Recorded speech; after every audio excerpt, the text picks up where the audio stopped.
আক্ষেপ যেন ফুরাচ্ছে না।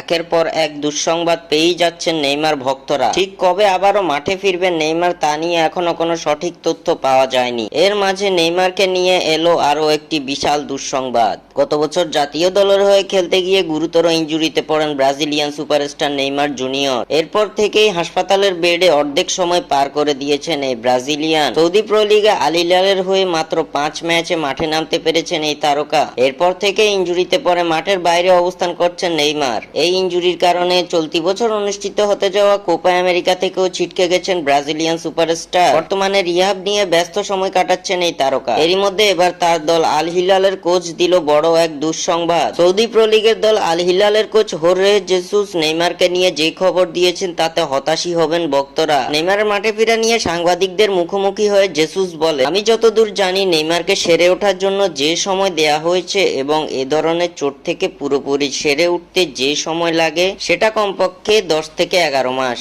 আমরা যদি হিসাব করি তাহলে প্রাক মৌসুমের প্রস্তুতি থেকে পাওয়া যাবে না তাকে। কোচের বক্তব্য থেকে এটা পরিষ্কার, চলতি মৌসুম তো বটেই, আগামী মৌসুমের শুরুতেও নেইমার জুনিয়রকে পাওয়া নিয়ে আছে সন্দেহ, যার অর্থ এই মৌসুম এখানেই শেষ নেইমার জুনিয়রের জন্য।